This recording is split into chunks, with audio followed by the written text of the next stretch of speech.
it was really the environment for me, because you learn the plays, you learn the strategies, you adopt the mindsets, and I really thank those guys so much for making me understand the importance of going to build and make money. People have to feel empowered and grow in the space. That's why I always have a host. If you want to build a community that looks to you or reveres you as, an expert or someone that they should follow, you have to do something amazing. Hey, wait. I know you want to watch this next video, but listen, if you are an entrepreneur, business coach, business consultant, or a small business owner who has a story and wants to learn how to create multiple streams of income from your story, I need you to text me right now, my book, to 646-687-4152. That is my personal number. I have been an author for over 12 years. I've written 10 books. 4 of them have been bestsellers, and I've sold over 100,000 books. But I've also helped a lot of my clients take their expertise and put it into a story, then create multiple streams of income from that. So I want to help you do the same thing. So text my book to 646-687-4152. All right, let's go back to the video.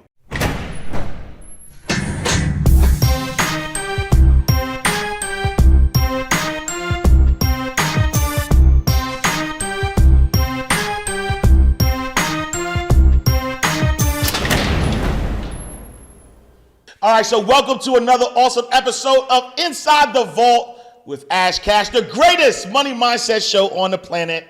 Listen, from restaurant server to podcast extraordinaire, with an infectious passion for empowering others, our next guest has created several networks that have reached millions. You know me. You're not about to read no intro, man. You my boy. I gotta read the intro. Why? Because I feel like I gotta give you the respect that you deserve. You my mans, though. But you gotta let me give you. What that mean? I don't give you flowers no more? Yeah, but if you was say you was on my show, I'd be like, yo, I gotta talk about Ash Cash. Right. One, he's leading a financial revolution. Yeah. Right? Used to work at the bank, now multi-millionaire. Right. Yo, he's published multiple books, multiple bestsellers. Not only that, he's helped other people publish multiple books, and he is the millionaire creator. Yes. Okay, not only himself. We got our next guest, Ash Cash. I don't need no notes. Nah, but you my man. But here's the deal, right? So look. Can I do my thing? I read the notes and then I go into me. You know what I'm saying? Let me. There's a flow to it. Let me do it. And we're gonna keep all of this in so y'all can see. Look. Now I'm gonna read it. From restaurant server to podcast extraordinaire, with an infectious passion for empowering others, our next guest has created several networks that reach millions of people striving for personal growth and looking for ways to achieve their dreams through his podcast, social media channels, and the morning meetup mentorship and coaching platforms. He is changing the landscape for entrepreneurs, new and old. An author, entrepreneur, mentor, motivational speaker, and friend, and has captivated audiences worldwide with his magnetic personality, profound wisdom. He has become a catalyst for change, challenging individuals to break free from their limitations and embracing their full potential. Welcome, David Shands, a.k.a. the Podcast King. That's a fact. Okay. Yeah, you brought that up. You know what I'm saying? Let me do what I do, brother. Let me do what I do, man. Hey, listen, man. I am a podcaster too, so you go in people's studios, you be looking at the lights, like, ooh, where you get that light from? Yes, sir. Or the camera, the angles, and I'm looking at all your angles and all that. So I'm gonna be a guest. Now, please, man, because we want. Because but this one makes every time we connect, it makes it fun, right? Yeah. And to your point, like I always want to give you your flowers, right? Because coming into this podcast game. The EYL network and David Shands has made me who I am in this space, right? Because I've done radio for 4 years, live radio in New York for 4 years. And so my interviewing skills and being able to get guests and all that stuff, like I've always known how to do that. But when the shift started to happen towards podcasting, I was like a deer out of headlights. Like all I did was take my live show, put it on the podcast, put it on. I was using Lipson at the time. I would just put it on there and that was it. Right? I didn't know there was like a whole business around podcasting. And so watching Rashad and Troy do their thing, and then literally you coaching me directly and indirectly, because when I first started the podcast, I just said, yo, I'm just going to interview everybody. Shands interview. Right? If you look at the beginning shows. Bro, I ain't gonna lie. I was talking about TV. I was like, it seems like Ash just interview everybody I interview. Yo, literally when it first started, so what I would do, right, because I was on the EYL network, what I would do is I would look to see if EYL interviewed them, and if they didn't, and you interviewed them, I was like, I bet. I would watch your interview, and I would say, oh, I would act this different. I'm gonna do this different, and I would call them and be like, yo, you want to be on the show? And that's how I really kind of started, and I truly believe, and I say this to you all the time, but I want the audience to know that you are a master of this craft, right? Like, I hear people online say like, yo, you're like the Oprah podcasting. I think that's disrespectful, right? And the reason why I think it's disrespectful because what you do is different, right, from what Oprah does. Oprah's great in her own right, but your curiosity, it always makes for a great show. And I think that you're masterful at being able to make your guests feel so comfortable that they tell you things that they wouldn't normally say, right? Thank you. And so I appreciate you, brother. When I say the podcast king, I don't take, you know what I mean? I'm not just throwing that out lightly. And so welcome back inside the vault. Yeah, happy to be here, bro. Happy. For those who don't know, I mean, they got to be living under a rock, but maybe, right? Some may not know. So in your words, who is David Shands? I am a husband, father, entrepreneur, but right now in this life, I am a podcaster, and I own that word. You know what I mean? I embrace it. So some people say, hey, man, stop telling people you got a podcast. Tell them you got a show. And I've never been the person who even wanted to separate myself from the community. There's a bunch of people who want to have a podcast. Yeah. You know what I mean? So I'm like, yo, I don't do podcasts, I only do a show, right? And it's people that say, yo, I can't do no show, but I wanted to do a podcast, but I can't find anybody, it might be too low tier. I have a podcast. I remember Cam did this video talking about the Is What It Is joint, and it was like, yo, this ain't no podcast, B, it's a show. And somebody showed me that, they sent me the video. I'm like, yo, he has a podcast. That is a podcast. It's an audible experience, right? So then like a couple weeks ago, actually, he made this joint. Yo, we dropping our joint on, sponsored by Spotify and Apple. You got a podcast, bro. Come on, let's not run from it. Yeah. Right? So I'm owning that space because I want not only an extremely successful podcast, and I've accomplished that, but I want to be the person who helps people create their podcast. Not because it's an amazing business concept, and not because it's definitely the next wave of celebrities, but I think people need to free their voices. People got so much to say, and they're trying to cram it into 60-second Instagram videos, and they're trying to build trust with an audience with you cannot build trust in 60-second clips, right? The fact that we get on here and can share our thoughts and our ideas in entirety, and people can hear it, and we're not taking out a whole bunch of stuff. And listen, people are like, yo, you take out your ums. No. Right. That's what you mean. Absolutely. You get me. Exactly. There are people who identify with, I might be talking, and the fact that I say that gives the audience a chance to break, and they're listening like, okay, all right, now it's making sense and coming together. This person's a real person. So not only a podcast builder, but the creator of creators of podcasts. Yeah. No, I love it. And I'm intrigued by, and I love how you always are willing to give, right? Meaning that as you learn, you're able to teach others. You've built not only, and you're like a master connector, right? Like not only have you built a very lucrative, and we'll talk about that, podcast, network, events, everything that you're doing. You're not afraid of collaboration, right? So most spaces where you see finesse, you see Melanin Money, you see all these podcasts that are gaining steam, you would think like, oh, they Shands competition. Shands like, nah, come on, let's get money together. You know what I'm saying? But also, your platform literally has created countless multi-millionaires. That's a fact. Talk about that. Talk about that ability and the feeling that you get knowing that you have literally changed a lot of entrepreneurs' life, their family structure, like in real time, where prior to getting on your podcast, they were probably trying to figure things out. You literally pour gasoline and put them on fire, and then now, I mean, we could name them, but there's a lot of household names 100%. that came through the House of Shands. Talk about that. For sure. I mean, I think these people are amazing already on their own, or they wouldn't be on the show. Like, we interview people. It's not like we're not interviewing people off the street. Like, you have to have built something credible.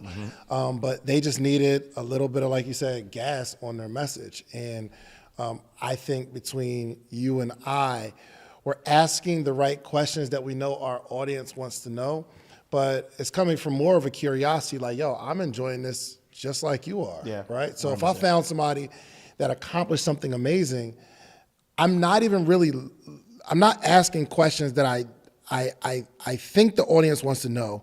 I'm asking questions that I want to know the answer to, but I just know my audience wants to know the same thing I want to. That's my curiosity, right? So I can't really. I guess we could take credit for the success of some people, but all of those people created who we are as well. Right. 100%. You know what I mean? So these are the people, they come on the show and then they're promoting to their audience, and they're making money, getting notoriety from their audience, but they're inadvertently like promoting us. Right. You know what I mean? Yeah. I don't think at the time Oprah was having the most notable superstars in the world on her show, right?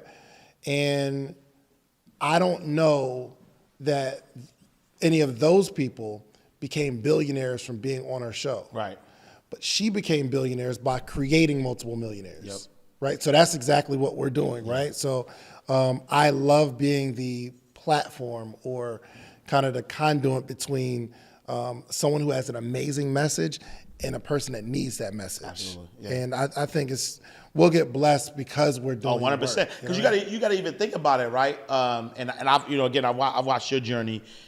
Even a lot of what you have used to build wealth come from you connecting with a guest. For sure.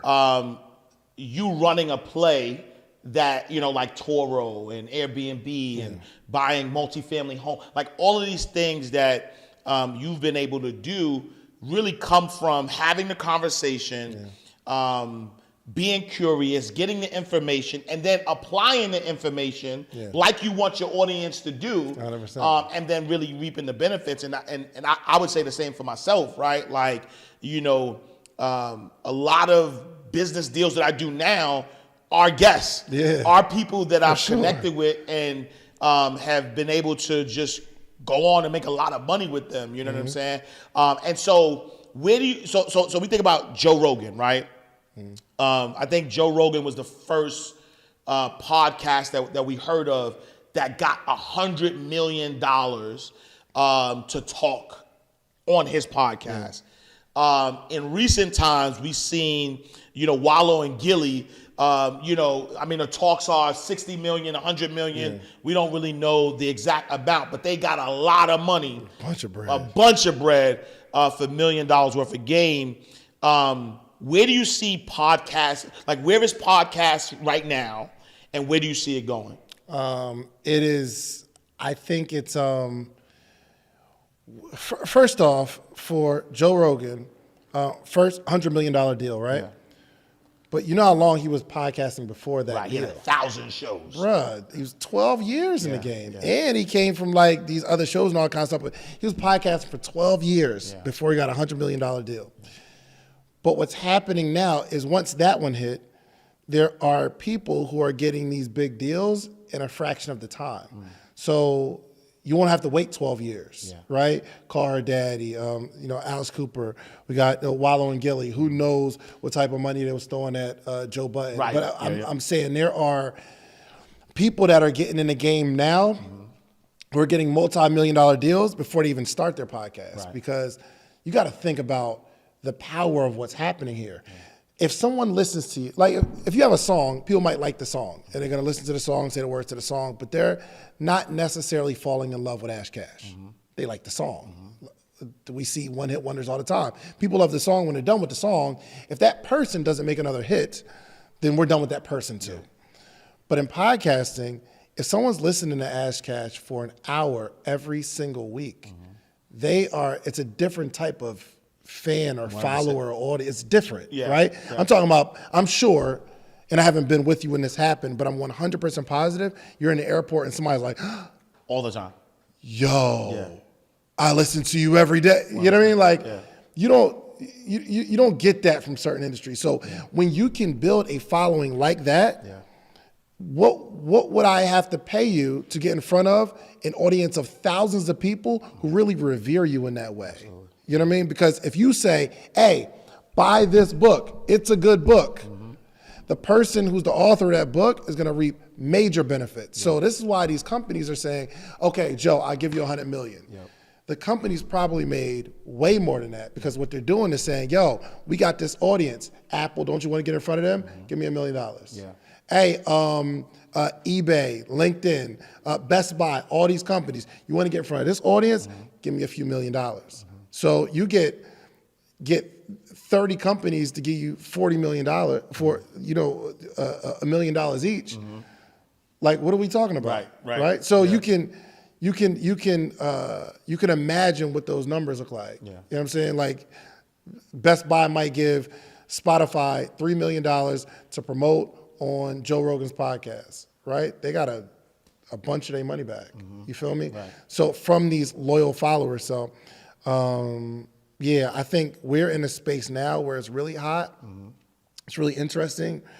It's getting easier and easier to produce it, but it's getting easier and easier to monetize it as well. But where it's going is a lot of people are going to fall off because it's not, let me teach you how to get an Airbnb, you'll make money next month. It's not Turo. It's not like you do it right now and make money immediately. So the people who are willing to build their audience, their skill set, their ability to produce, like making it look good, start going through the maturation process of the podcasting, those will be the next celebrities in the next 5 years. No, I agree. And so what do you believe though, how can, right, somebody who is getting into podcasts figure out how to monetize besides I think right now, I mean, you talk the Joe Rogans, these $100 million deals, where you have the Best Buys, you have the Coke, you have the Apples, you have all of these big brands that are saying you got millions of followers, so I want to get in front of them. But what about the person watching right now who has 100 followers and wants to start that podcast? They might have a job right now, so their job might be able to fund that podcast a little bit, but they want to be able to make something from the podcast. Are there other ways to monetize their podcast when they're just starting out? Oh, absolutely. So one, if you're starting a podcast, and let's say you're going to do interview format, study interviewing and asking the right questions. So if you can understand how to set up these cameras, right? The camera, the mixer, and the microphone, if you can get these three things to work together, camera, mixer, microphone, you might have a switcher, right? If you can set that up and hit record, you got a podcast, right? Let's say, for instance, you're an author. Take me back to before you knew podcasting, you knew what a podcast was, and you dropped a book. And I said, Ash Cash, yo, your book is amazing. You know what you need to do? You need to talk about some of the principles in the book. But getting on camera and saying, hey, Instagram, this is why you need to read this book, it's not as effective as having a genuine conversation about your book. So this is what I'll do, Ash Cash. Give me $1,000. I'm gonna set up the camera. I'm gonna come in here and ask you a bunch of questions. We're gonna create enough content for the next 2 months. We're gonna do an hour interview, hour and a half interview. Give me $1,000. I'll do the recording, chop up some clips, and give it to you. You got content for the next 2 months. How many books can you sell off of the content? Now, I don't have a big following, but you do. I don't have a big following, but you do. I'm just asking questions. You got the hustle. You're going to be able to promote. You're going to be able to produce your own content, be able to put these clips out. All I'm doing is asking questions. So I'm not talking about downloads. I'm not talking about ad deals. I'm saying, let me provide a service for you, the entrepreneur, to get your message out to sell your product. So that's why I think everyone needs to learn how to Everybody, podcast. absolutely. If you, just as a business idea, if you have a business, like you need to be like podcasting, you need to learn this whole setup thing and actually maybe hire somebody to interview you on your podcast every single week. Like anybody can do this, right? So that's one way of monetizing if you have no following at all. If you have a message, you can create some merch or a product and use the podcast and center the podcast messaging around your product, your merch, or whatever. And let's say, for instance, it's mental health, and you got a shirt that says mental health. All of your podcast episodes need to be about mental health. You record the episodes, take clips out of it, post it on social media, and say, hey, if you want some merch, or you believe in this movement, or you want this ebook around mental health, make sure you subscribe to the podcast, but get you a t-shirt, get you whatever you're selling. That's another way. You could do some sort of a paywall. Some people will rock with you because they rock with you. Some people will pay it because they rock with you, but some people just pay it for support. Like there are some people that have tens of thousands of people paying them $2 a month, $5 a month, because they're supporting somebody who has a strong message. So that's another way of monetization. You can do the affiliate play, right? So if you have a book or a course, and I sit down with you and say, hey, Ash Cash, I want you to be on my show. I'm going to be promoting this episode, but every course it sells, let me get a piece of that. Let me get a percentage, right?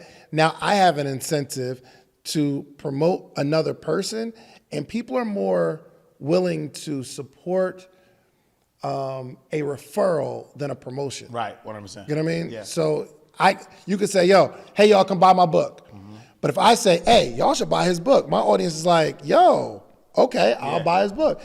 It's different than me promoting something to you. So every time I'm promoting you, I get a piece of that sale, and YouTube is infinite. You can put the right title, and if someone's searching that title, people that you never knew would follow you. 60% of every video, 70% of every video are non-subscribers. Wow. Meaning they didn't hit subscribe, they don't follow me. Means they stumbled on my content. Wow. You know what I mean? Yeah. Because we had the title that somebody was searching. So that's a few ways. There's so many ways, so many. And so how did you, podcast. Hold on, because I'm sure I missed something. Yeah. And I'm in my interview mode. Yeah. Give me what I miss. Man. Monetization. You did affiliate. You did. We talk about ads, right? So it doesn't have to be the major ads, right? Yep. You could do small reads. Yep. $1,000, $2,000, $3,000 there. Your own products. 100%. Right? Your own challenges. Creating a business with somebody who you're interviewing. That's the cheat code there, though. Come on, bro. Now you're giving out all the secrets. Too much? Now. That's the cheat code, right? Because, again, it's your platform. They trust you. They know, like, and trust you. So you have that. Bro, there are some people who are influential that want to start a podcast. And if you just know how to podcast, you can start a show together. Yeah. Like if you didn't know how to podcast, you didn't know all this stuff. And I just came to you like, hey, Ash, we should do a podcast. We'll call it the Ash Cash Show, and I'll be your co-host. Yep. My idea, but you're the brand. Yep. I set it up. You just come in here and record. Yep. But it's our show. I get exposure. We grow this thing together. Yeah. That's it. I don't know why people be overcomplicating. Because you know what it is, though? I think that people, number one, they say public speaking is one of the death-defying things that people hate to do. And then I think that because they look at, podcasts and the potential of millions of people listening to them, kind of scares them, right? And so how do they get over that? Like, how do they get over that fear of, some people don't even like the sound of their own voice. Yeah, that's true. But for one, it's not that they don't like the sound of their voice because they've been listening to their voice their whole life. If I'm talking to you, I hear my voice, right? Maybe you don't like it on recording because it's just unfamiliar, but anything you do is going to be unfamiliar. But there are so many, a podcast is an audible experience. You can take an idea and create a podcast, meaning, let's say you're a writer. I don't speak, but I write really, really good. Yo, you can go on Fiverr and hire someone to read the thing that you wrote and put that on your podcast. Yeah. I'm actually like, now that I'm thinking about it, I'm about to just do it. You know what I mean? Like there's some get somebody to like read a chapter of a book and expound on the book. That could be a You know what?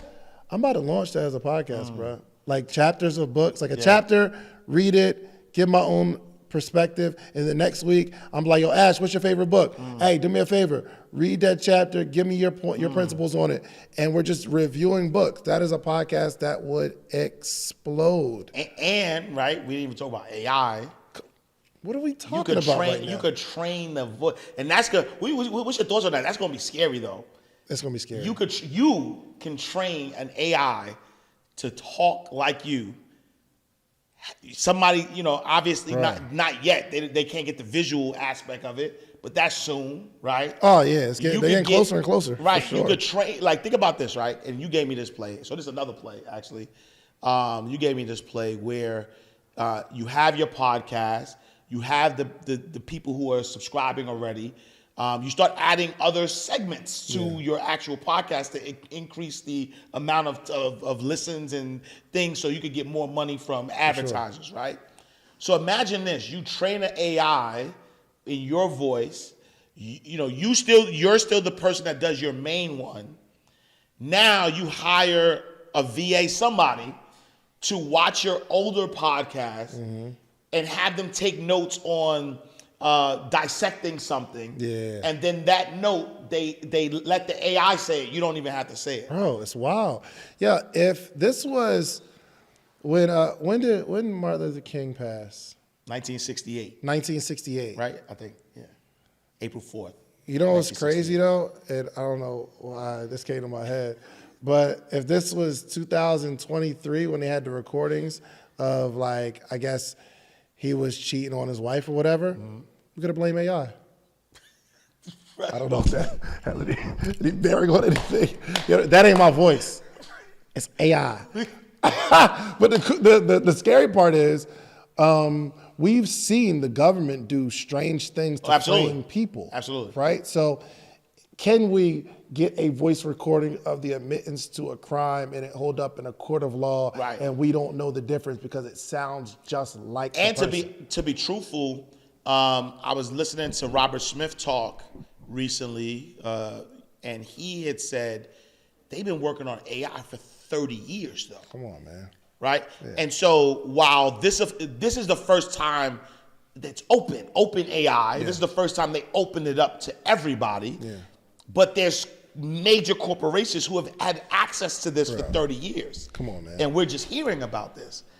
And so think about all the different things that they could have been doing with AI that we have no clue of. Yeah, yo. Yeah. They could have been using little beta versions 15 years ago. We're just seeing it now. Seeing it now. We're just seeing it now. And so let's talk about your success though, man. Like, you've had a lot of success. It's been all right. With eight-figure entrepreneur, at least, yes? I mean, over time. Okay. Right? So over time, right? What would you say is what was the catalyst to that? Like, if you, and I'm glad you said it was over time, right? If you were to point out 1 to 3 things that were like the secret sauce from working at the Cheesecake Factory to now, you're a leader in this entrepreneurship space. Yeah. Like, any entrepreneur in our community that wants to get their business to the next level, they have to come through Shands. That's the talk. I'm like, even it's when only a people few of us, bro. Was it? It's only a few of us. Right. No, that's what I'm saying. No, and I'm saying that to say, like, I don't put myself in this boat. This is what the community is saying. Yeah. They've actually even called me a gatekeeper. And I'm like, I'm a gatekeeper. And in my head, I have a negative connotation to gatekeeping, right? Because it feels like I'm stopping people when I hear gatekeeping. But the truth is, a gatekeeper is somebody who can provide access, right? And when I think about entrepreneurship, like Inside the Vault has created many millionaires as well.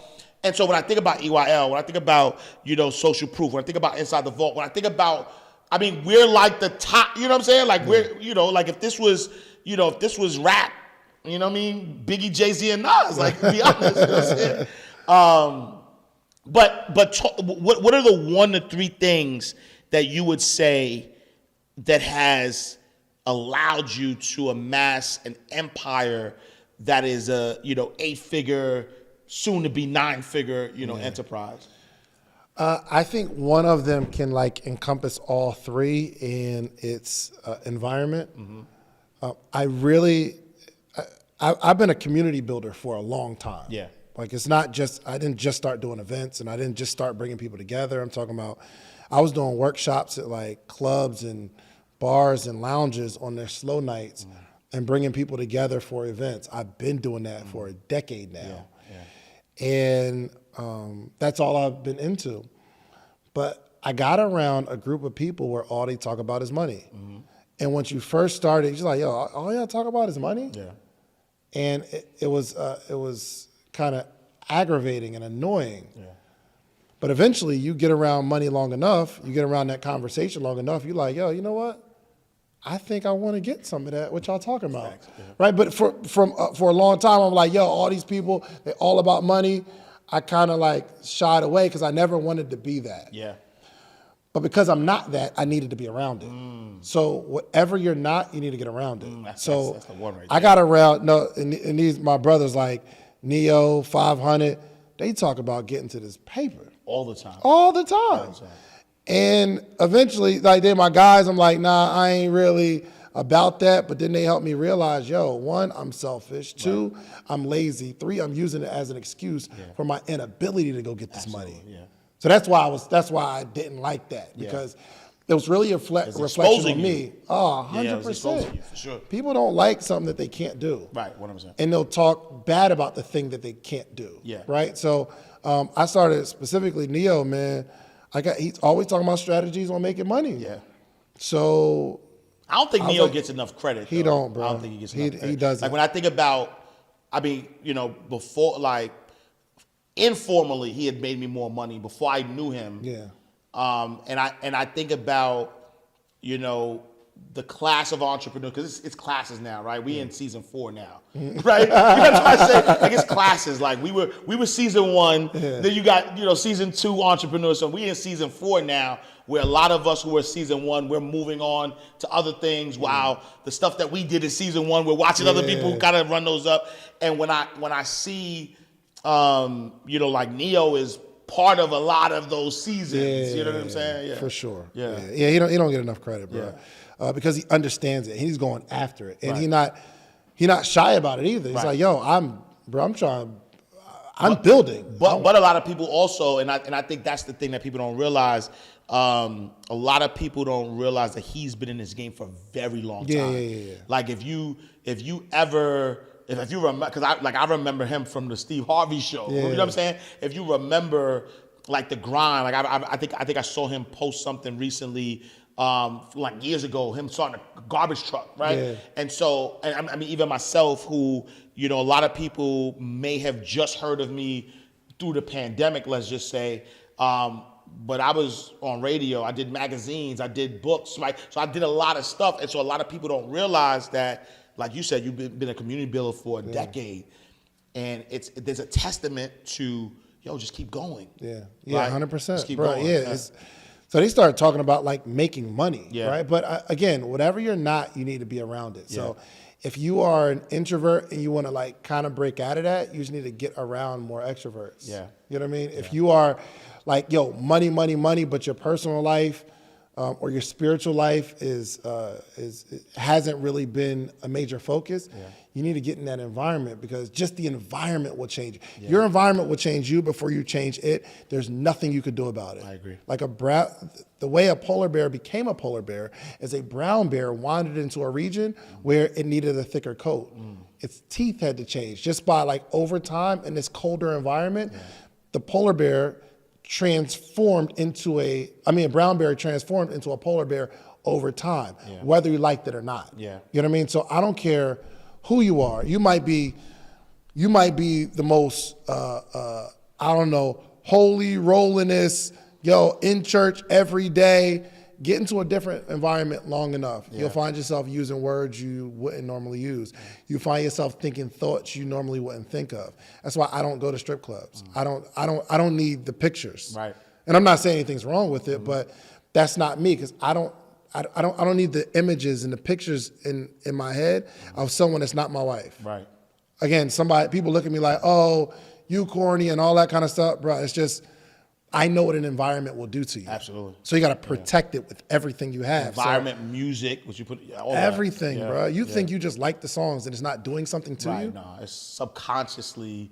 Bro, and that subconscious, that internal, it starts to show its face externally. I don't care who you are. So, I would say, bro, it was really the environment for me, because you learn the plays, you learn the strategies, you adopt the mindsets, and I really thank those guys so much for making me understand the importance of going to build and make money. And the cool thing is, I have more of a hunger for making money, but because I spend so much time in my spiritual environment at my church, I'm there multiple days a week, and I talk to, we're in a group chat.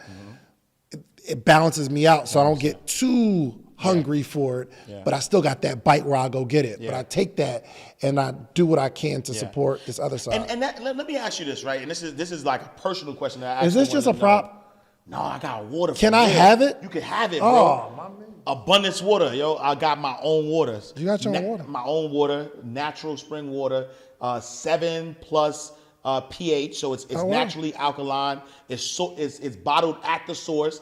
Salute to my brother Fahim Ali at Keen Water Supply. Abundance water coming. I mean, it's here. It's not even coming soon. Look, taste that. Natural. Natural. You know what I'm trying to say? Put some respect. Abundance is your birthright. So this is a personal question, right? Yep. And I want to know, how do you navigate this? Because, this is good, right? As a podcaster, there's a lot of people that you interact with. Some are good, some don't have good intentions, right? There's a lot of, back and forth. You get cool with a lot of people. There's entrepreneurship wars, like people beef all the time. You have a spiritual foundation. Some of your friends, some of the people that you hang out with, some people may not. How do you, number one, as a podcaster, balance it out where you're not taking sides, where these entrepreneurship beefs happen, and you're still remaining, professional, if you will, within what you do as a podcaster, but then also when you interact with entrepreneurs that may not be aligned with you from a spiritual perspective, how do you move in that space? If I'm understanding the question, it doesn't really affect me, because we're here to do a job. It's not like I'm hanging with someone with low integrity on a regular basis. I'll sit there and, first off, if I even sense you have low integrity, we're not on the podcast or hanging out ever. And so it doesn't affect me. If we're cool, I'm giving everybody the benefit of the doubt until you do something crazy. Right. And then I'm like, all right, you did something crazy. It don't got nothing to do with me. And I'm not taking nobody's sides on anything. Because in a situation where two people are beefing, they both did something wrong. So I'm not taking sides unless it's somebody attacking one of my friends and I don't know you. Then, this is my dog. So I'm taking that side. But if it's two friends, if I'm understanding your question, I don't take the sides, bro. Have you ever had a situation though where two friends are beefing, or two people who you're cool with are beefing, and somebody wants to be on your platform and somebody takes offense at them being on your platform? No one's ever taken offense, because that's stupid. Why would you take offense? You mad at them. Right. I'm not, if somebody, let's say for instance, somebody says, yo, Ash Cash robbed me. Well, Ash is my man. Yeah. You mad at me for going on Ash Cash? You got a problem with that, man. You need to figure that out. Right. Okay, that ain't got nothing to do with me. And if you're asking me to defriend somebody, and that's the requirement for our friendship, we need to visit that conversation. You know what I mean? Yeah. So if you don't like me because I like somebody else, that's a whole nother dynamic. So I never been in a situation where it's been that deep. Now, if there's a situation where, let's say, and I'm not going to use you as an example, but one of my friends did something crazy, like, I don't know, sexually assaulted another one of my friends. Yeah. And I'm like equally tight with both of them. Yeah. I haven't been confronted with that. Right. You know what I mean? Right. So, yeah, man. Because I'm always curious, and I don't play the politics either, but I usually find out afterwards, like there's something, like like somebody might say a slick comment, and then I'll be like, oh, and I put the pieces together because I guess I don't gossip, so nobody really comes to me with like what's happening, but you kind of see, and you're like, oh. I think there's something there, right? And then you start to kind of put pieces together and realize that there's issues, and so I just kind of always wanted to ask. Yeah, that. for sure. I mean, I've had situations too, even in business dealings, where somebody that I'm friends with, and they do me wrong, they do me dirty over some money, like you don't want to pay me money you owe me or something like that, and I just let it go. You know what I mean? I could like chase after you and fight and like why? There's so much other things. And I just know that's humans, bro. Right. Humans are weird. Right. And maybe it's my, I'm just guarded in that way. Yeah. Like if somebody does something, like let's say my best friend does something offensive to me, I'm never shocked because that's human beings, bro. Yeah. And I've learned to not take things personally. That's something that person's dealing with. They're sick. Absolutely. Yeah. You know what I mean? So you can only feel sorry for sick people. Yeah. So. Yeah. No, I love that. And so let's talk about community, because man, you are. I mean, like you said, you've been building communities for a very long time. I watch you masterfully, like bring people together from all walks of life, and I was surprised. I mean, environment is big for sure, but I was surprised you didn't say community, right? Because when I look at from the outside looking in, I'm like that's what I attribute to it. I said, yo, Shands is so good at building community. That's how he was able to build, this massive empire. How important for somebody who's watching right now, who's now they know, right, by watching the show, they have to be, get their own podcast. For sure. They have to start. But how is community as important, equally important? Like how important is building community? Right. Remember I was saying I can encompass my 3 in 1, which is environment. Yeah. So your community is your environment. It's not just the people that I teach is, I built a community. Yeah. I built a community. Like you are a part of my community, 100%. Right? Like we have our own community of people. We talk on a higher level, absolutely. But I also have a community of people that I'm teaching and shepherding and coaching, right? So a community is important, but people look at it as, you got to build a community of paying subscribers, and now you've built a community. This podcast has built a community. Absolutely. You know what I mean? Like people who understand inside the vault, right? And if you seen Ash Cash last, that's going on around the world right now, 100%, right? 100%. Like there are people talking right now. Yo, did you see that last episode? Yeah, I saw it. Yo, this was da-da-da. Yep, 26 countries. Bro, there's a top community 200. Around the podcasting that you built. You just don't get to see them like that. Right. But so, yeah, for sure. So I believe you should always be stuck in the middle. Yeah. You need a mentor and a mentee. So you got to build a community of people that are on a higher level. So that you're thinking on a higher level. You're getting the strategies from a higher level. You got that mentorship. You got that big vision, right? So you can learn. Yeah. But you also need mentees, people that you can take the stuff that you learned, apply it, and teach it. not for a dollar amount, but teaching is the best way to learn. Yeah. If you learn something and then you don't use it, then you're only going to retain it for a little while. But if you teach the stuff you learn, you retain a much greater percentage of that. So all I do is I learn from my mentors, I apply the stuff, and I teach the people who are looking to be coached from me. So I'm both a mentor and a mentee. So that's how I wrap my community. Yeah. It's not just one-sided. There's some coaches where all they got is a community of paying subscribers. Nothing wrong with it. But if they really want to be impactful and take their whole life to another level, you need both sides. And then there's a group of people that only have mentors, right? So they're never like pouring down to that next generation. I don't care if you haven't been successful. Go to some high schools, teach them how you left high school. Teach them how you graduated college there in high school. Teach them the things that you've learned through life. And that helps you learn and hold accountability to yourself. So environment it's everything. But I guess on a smaller level, community is how you wrap yourself in that positive environment. Yeah. You know what I And mean? how do you build community? Like you, you broke it down on a high level and the importance of it. But I want the Shands sauce, Gotcha. right? Because again, I think that there's, and I don't know if you do.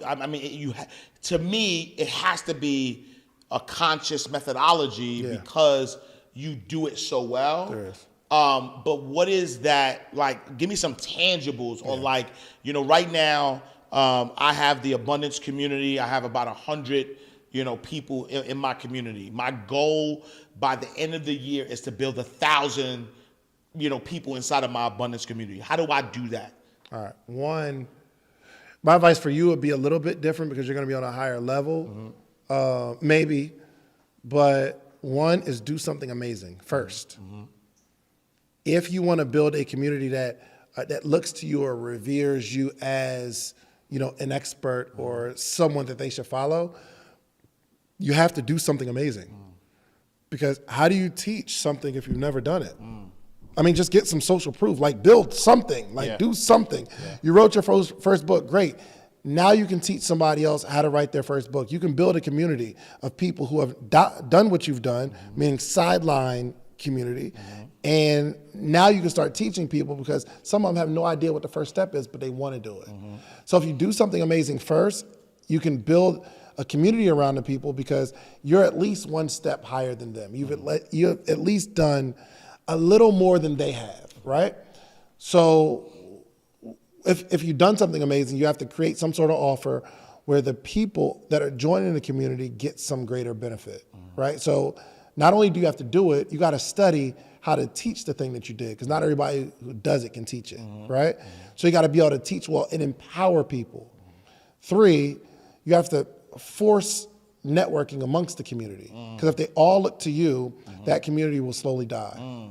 So you have to, some people will stay for you, but if they stop liking you, some people will stay because all their friends is here. You're not going to leave somewhere where all your friends are. So you got to force collaboration, but some people want to keep the whole community to themselves and, hey, I'm the person that you go to for answers. I don't want to do that. Next step is you got to slowly start elevating people and highlighting people in your community, giving them roles and responsibilities so that the people in the community see that other person as, oh, they've started in the community and they're assistant manager now, they're manager now, right? That keeps the community inspired that, whoa, there's another level. I can get closer to the community leader. But you also got to build the community above mentorship, right? So you can bring some of those people to the community. And it's not just all about you. So they get higher level information and are always looking for the next person that you're going to bring to the community. So, and don't be a dictator. You know what I mean? I don't just pick the book saying, oh, this is the book of the month. This is what we're going to read. We do a poll live on the call. Yo, we got 3 books. Let's all vote. Go. On Zoom. And everybody, and they can see the percentage. Oh, 43% of people pick this book. We're going to read this. Y'all pick that. You know what I mean? And I mean, we do a lot of stuff like our morning meetups. We do live events, which is over and above what I promised them. Promise Monday through Friday we on a call. But I do this at least once a year. Rent out a venue.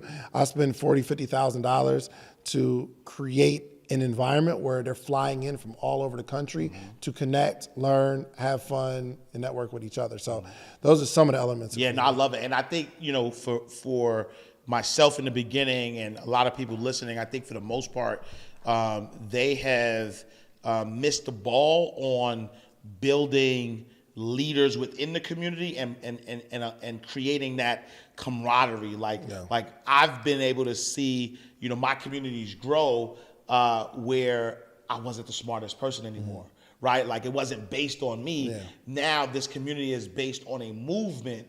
I'm just the coach. I'm facilitating the movement, but now people are connecting within each other, with each other, and that creates that stickiness. Yeah, I think there's a real challenge attached to that, because if, let's say you're in my community, right?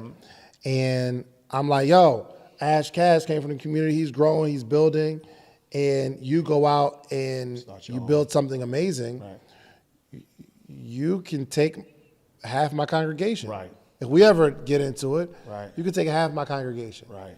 That's a real thing. That is a real thing that a lot of leaders are afraid of, but it's a valid feeling. Yeah. You know what I mean? Like, so you'll see people try to suppress certain people because it's like, yo, I don't want to give that person too much power, because if they get too much power, then they can leave, and I need them. Right. How do you stop that from happening? You can't. Oh. You can't. Yeah. You just can't be afraid of it. It's my responsibility. So if you were in my community, I'm like, yo, Ash Cash, you got a podcast competing, like his joint doing numbers. It's my objective as the leader to grow faster than anybody in the community. There's nobody in that community that's gonna work harder than me. Not that I'm like suppressing their work ethic, not saying, hey, stop growing. Right. I'm just saying, I'm gonna double the rate. Yep. Of growth. I'm gonna go get more experience. I'm gonna continue. If I see like, yo, you killing these calls, you're a better speaker, I'm going to go out and start getting better at my presentation style. Yeah. You feel me? So it's a real thing to be mindful of. But again, I'm only saying it because I see how it's a valid feeling. Right, 100%. But you can't stop it. You can't help it if you want to grow big. Yeah. And when that happens though, is there ever a time? Like you said, like you've been conscious of the growth, and I'm sure it hasn't happened. But what's your thoughts? Like, if it were ever to happen, do you then? Can one of your mentees ever become your competition, if you will? I would imagine it could, but I mean, I'm not competing against anybody. Right. Like, I'm running a race. Right. You feel me? Like, so look at this. So you could be looked at as competition, right? Because we're in the same space, we got the same demographic, same viewers, right? Yep. What's your highest viewed video?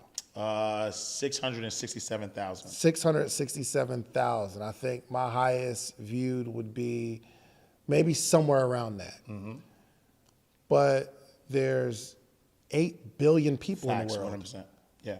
So, okay, you got 100 people in your community. I think and I've been doing mine longer, only because you've been doing yours free. Ash Cash was doing his free on live every single morning at the same time. Crazy. I'm doing the paid community. So you just started a little later. I remember when you told me that, our first interview, I was like, yeah, I'm doing this free, but I did it for 2 years for free. And then you told me at the time how much you were making from like building the community and how many people paid. I was like, I think I was depressed for like 2 days. Right, yeah, for sure.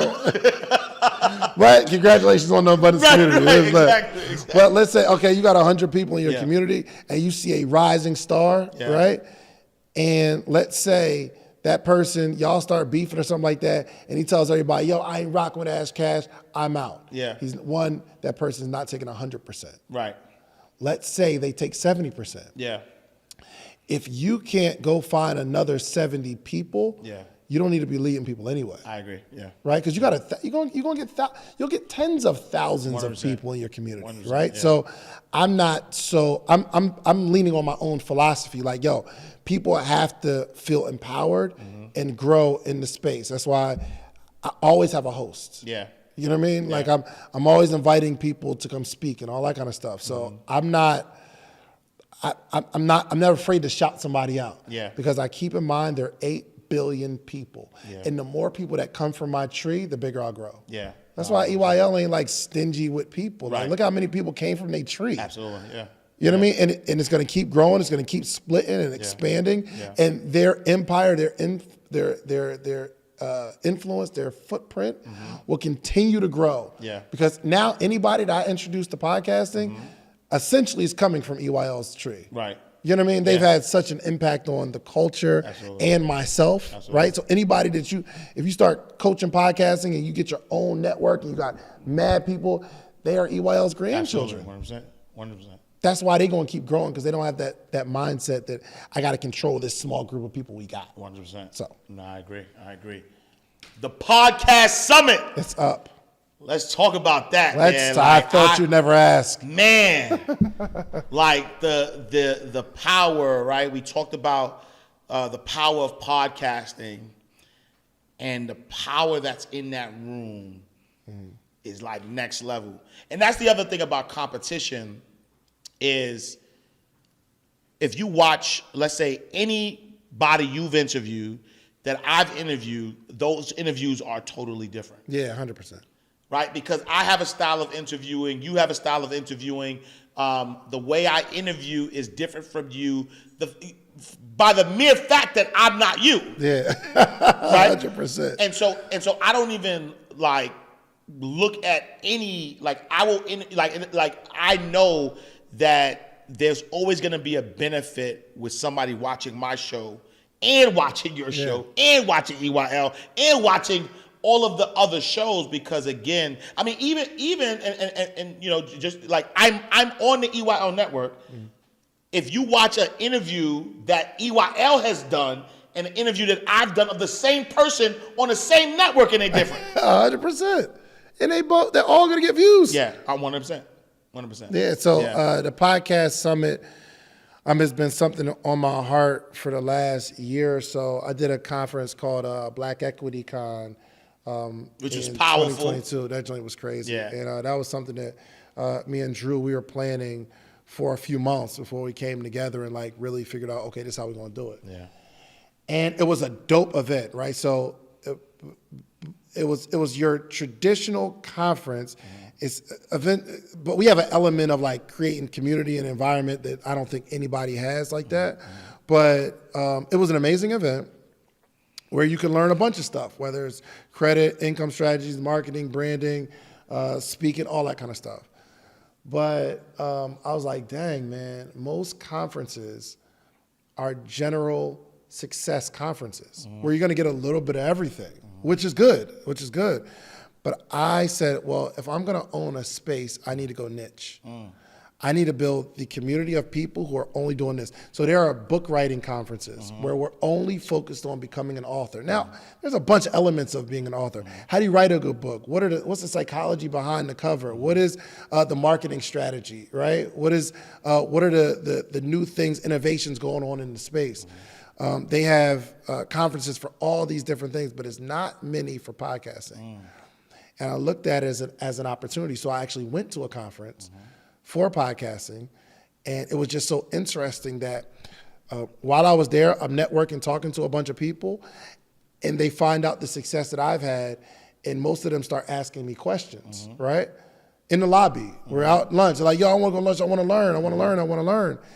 And all of them were like, yeah, man, so I'm on the panel speaking on this thing tomorrow. And I'm like, yo, you don't even know anything about it. Wow. It was mad people that were they have a podcast, but they have no idea what they're doing in podcasting, right? And they've had menial like success, but they have no idea what they're doing. Right. And I'm like, oh, I'm about to go get the most successful podcasters in the world for this summit. So this one, we got the legendary EYL, right?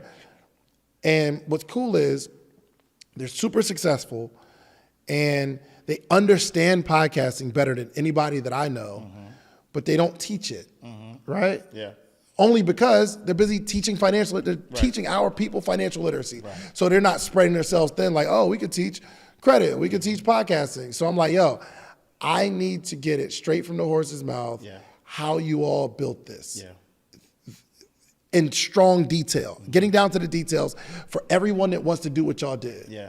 And Troy started giving me some game, and he was like, yo, I'm a hold it for the summit. Yeah. Yo, Troy started talking about the numbers and sponsorship. Oh my God. No, he studies though. He studies the game for sure. He's a different beast. Yeah, bro. 100%. And so how they're moving through the room and how they're getting on every platform and how they're structuring these $1 million deals, we need to know, right? And they're not trying to hide it, but when do they have time to teach it? Right. Podcast Summit. Yes, sir. Angela Yee, who has been a media giant for years, though. For decades. Yeah. I haven't heard her teach it. Why? Because she's just busy building, right? And maybe her ministry or passion isn't like teaching the stuff, but there are questions that need to be answered that she has the answer to. So when I asked her, she's like, yo, sure, I'm there. Yeah. Wall Street Trapper is salute, man. One of the top 50 business podcasts in the world. On the planet. It is not just because he's good, though he is good. Right. There's some strategy to building that brand, right? So watching him do it from scratch, though, in a shorter period of time. Trap is a monster, bro. Yeah, what I'm saying. How does every one of his videos go viral? It's not just his name. Right. He's good, right. and he understands this stuff. Yeah.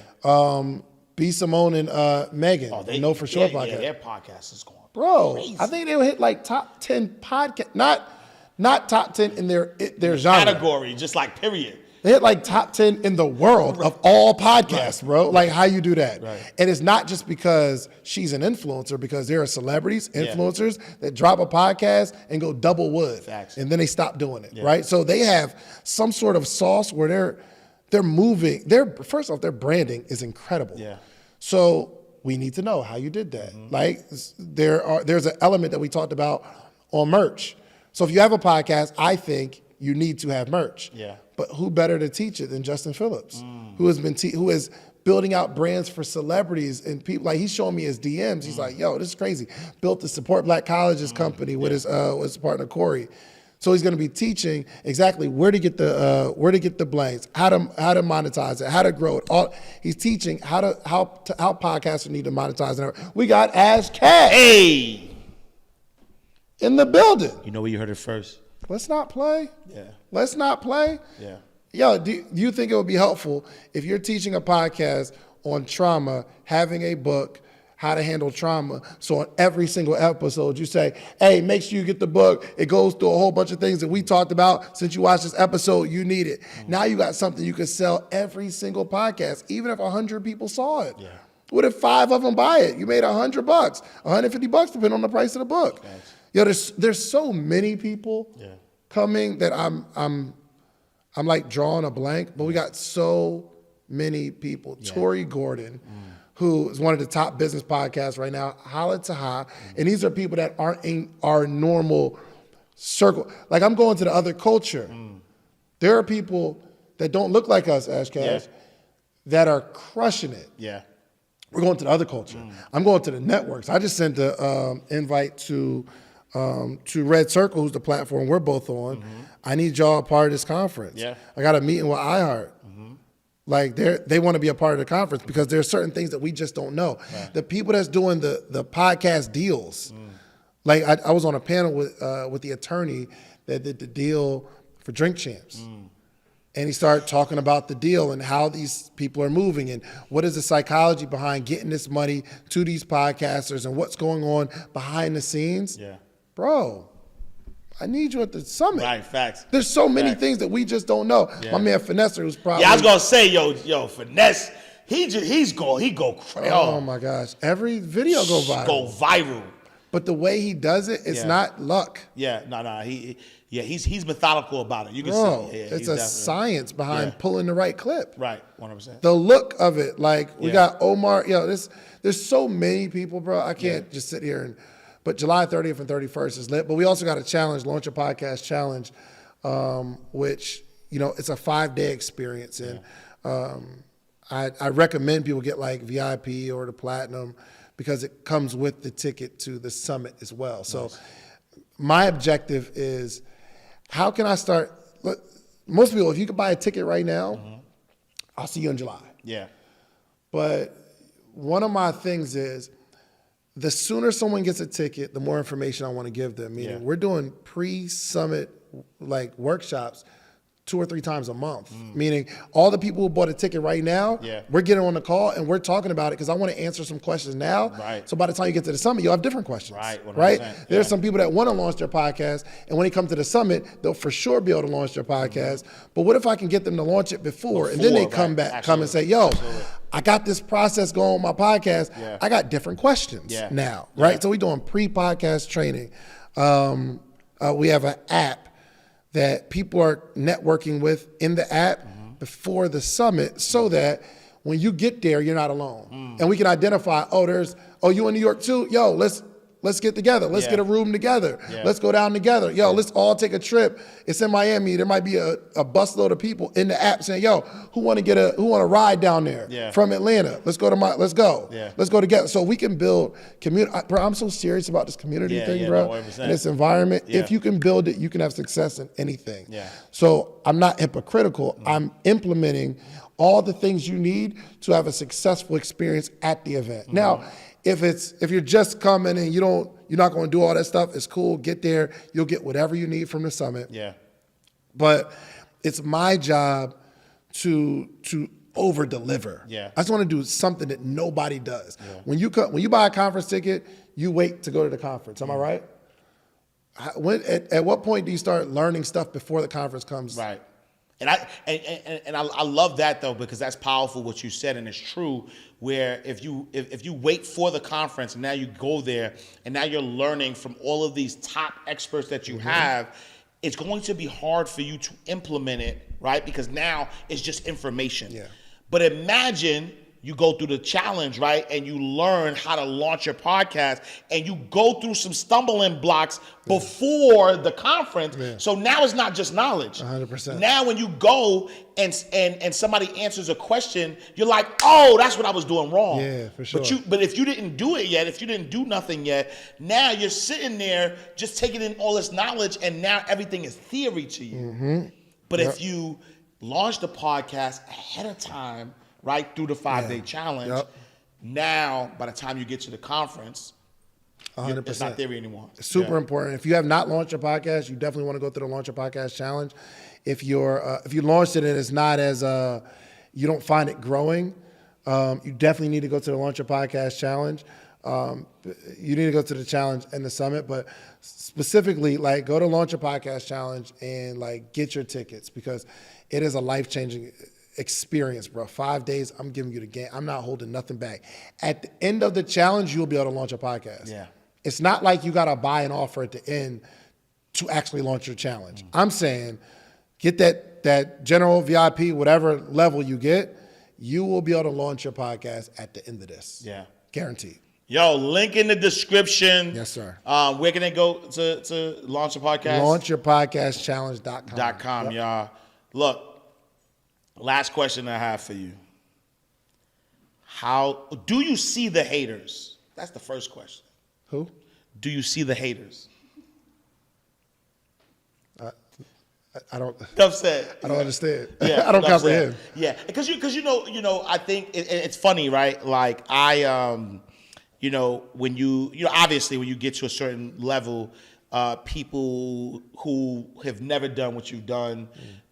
Who's never been in a position that you've been in, they, want to critique and want to have conversations and, just knowing who you are.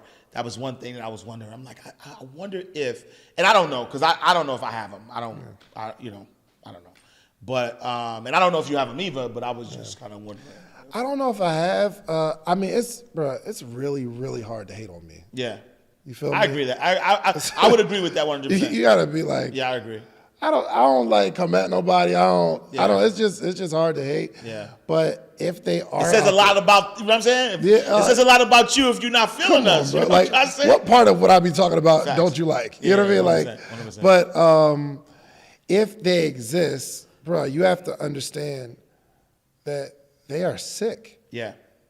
Like if somebody did you wrong, right? But then you found out that they had cancer and they're in the hospital, sick, dying. You wouldn't like slander their name. You'd be like, yo, that person's sick. Yeah. So somebody that wants to do harm to your eyes, somebody that just, they always have something negative to say. Yeah. You make a post and they're like negative in the post. Yeah. That person is sick. Yeah. Like you're going through something, and they write bro. paragraphs too sometimes in those comments. What mental state do you have to be in to sit there and write a whole paragraph of hate, which, by the way, I'm not reading. Right, facts. And I think you know that I'm not going to read it. Facts, yeah. Right? So, like, you're hoping somebody else reads it, and now you have a conversation. Bro, I feel so bad because, man, what if I was that person? Yeah. They're in an unfortunate scenario. Yeah. And what led them to be that type of person? It could have been past trauma, could be their background. They could have grew up in a negative household where everything was negative. Yeah. They could never do nothing right. Their mom and dad just never said, yo, good job. And everything was wrong with everything that you did. You get dressed for school and your dad's like, yo, why would you wear them pants? Like, look the way, like, you know, there's no celebration. Yeah. So they grow up to be this hateful person. But is it really their fault that they're hateful? Yeah. Nah. It was the environment and circumstances. I think there was a quote that said, you are exactly, or they are exactly who you'd be if given the circumstances that they were in. Meaning, that perspective. Yeah, somebody that's in prison right now, bro, you're not no better than that person. They are exactly who you'd be if you grew up where they grew up. If you wasn't like covered and blessed, bro, I can't take credit for 98% of the things that I've done, bro. It's almost like, bro, I can't take any credit. You know what I mean? I think I've been continually covered for whatever reason throughout my life. Yeah. You know what I mean? Like, I was in an environment of, we were selling drugs. Thank God I wasn't good at it. Right. You know what I mean? Right. But what if I was as good as somebody else, Absolutely. right? Bro, I've been so covered, bro. I got in a car accident. My car flipped over like 4 times. Wow. I'm here. Wow. You feel me? Yeah. So, man, people that are like that, man, my prayers go out to them. I hope they find some sort of peace and find something more productive to do with their life. Yeah. You know what I mean? How much of your faith do you take into business with you? All of it. All of it, yeah. Yeah, all of it. Yeah. I'm not going to lie to you. I'm not about to cheat you out of nothing. Yeah. I'm not hiding nothing from you. It's just, I want to be able to preach through my actions so that one day somebody says, yo, what's your belief, bro? Like, yo, you go to church? You go to the mosque? I want someone to ask, not that I said anything like, hey, you need to come get your life right. Right. But if they're going through something, I get calls and conversations like that all the time. It's like, yo, they think I can help them with their spiritual journey, not because I'm overly spiritual, but if I get a chance to have a conversation with somebody, I'll share some words with them. You know what I mean? So I am who I am in any environment. Yeah, I love it. All right, y'all. David Shands, the podcast king. My brother. Yo, how was this interview, brother? It was phenomenal, bro. One podcast king to the next. Yo, you went crazy. I loved it, man. Of just keeping the conversation on track and this joint was But you fire. made me nervous though, because I had a bunch of questions, and there was one time that I looked at my question and you looked at me in a way that's like, damn. I thought it was a timer or something on it. No. It was actually questions, but then you looked at me away. Then I was like, I put it back because I was like, damn, he making me nervous. So I was like, all right, I'm gonna just go off the top, right? I'm gonna just go off the top and let the conversation flow. It was like, it's pressure though. That was good. You know what I'm saying? Podcast host pressure. So I was like, I ain't asking none of these questions. B. My bad team. Nah, team. Look, we work hard on these questions, B. But my bad, B. But, is there anything on there you want to ask? It's okay if there's a. Nah, I think we covered it, B. Let me just see. Organically, see, that's dope, man. Building expenses. And I think it's cool too that you need to be able to do both. Because some people are reliant on their questions, and if their iPad goes out, it's over. Oh no, this is one I didn't ask. Okay. Looking ahead, what future trends do you anticipate in the podcasting industry, and how do you plan to adopt and stay ahead of the curve? That's a good question. Yeah, that's a really good question. Oh, hold on. For sure, we're already seeing it. People want to see the hosts live. We're seeing tours, things of that nature. But all of the money that's poured into radio will be poured into podcasting. We're already seeing it. For the last century, radio advertising and TV advertising took up most of the advertising dollars. But we're seeing, like 2 years ago, the advertising industry went over the $1 billion mark. It's not slowing down because this is the first time in history that people were willing to listen to a person for longer than an hour on a regular basis outside of church. Yeah. Wow. You know what I mean? Yeah. So you think about even these interview shows, whether it was 106 in Park, it was probably a collective 8 minutes of interview. Right. Fact. You feel me? That's so, or the radio, it's talking and then music most of the time. So it's not like a full-fledged conversation or interview. Even Oprah, bro, it was commercial breaks. Right. If it was what was Oprah, a 30-minute show? Yeah. It was probably 15 minutes of conversation. And the rest was you feel me? Yeah. But podcasts, we are building audiences of people who are locked in on every word for a long period of time, and that's who advertisers want. They want that customer. Right. And if I can get Ash Cash to endorse this product, Yeah. that following will believe him because he's never led us astray. Yeah. We trust him. We believe him. So, there will be. I'm just waiting for the first podcast billionaire. Networks will continue to grow out. Yeah. The multi-million-dollar deals will come more and more often in the next 2 years, and you'll start to see them flowing, and it will be expected because the bar is being raised, and we understand our value now. Yeah. So. Yeah. Yeah. Love it, y'all. Love it. The podcast king himself, David Shands, in the building. We are closing out the vault. Listen, make sure y'all join the 5-day challenge. Launchyourpodcastchallenge.com. Yes, link in the description. If somebody want to connect with you, where can they find you? At Sleep is for Suckers on Instagram, Social Proof Podcast on Instagram, and subscribe. Do me a favor. If you are not subscribed to the Social Proof Podcast, I need you to pull out your Apple or your Spotify device right now and subscribe to the Social Proof Podcast. Guess what? It's free. It don't cost you nothing. You can go into your app and subscribe. You'll enjoy it. I promise you. If you want to take it to another level, they want to take the support to another level, hit that little 5-star, even if you don't think we 5 stars. That's it. Let's go, y'all. We are closing out the vault. Another awesome episode of Inside the Vault with Ash Cash, the greatest money mindset show on the planet. Make sure you follow us on all social media platforms at Inside the Vault. Go to our website, InsideTheVaultShow.com. Me, I am Ash Cash. Make sure you visit me, IamAshCash.com. Follow me on all social media platforms at I am Ash Cash. Also, make sure you join the Abundance community. We got exclusive behind-the-scene tips, stuff that he didn't even say on this podcast. He's going to give you behind the scenes. We got a lot of stuff, so make sure you join the community, abundancecommunity.org. Thank you. I appreciate you. I'll see you next time, same same place, in God's will.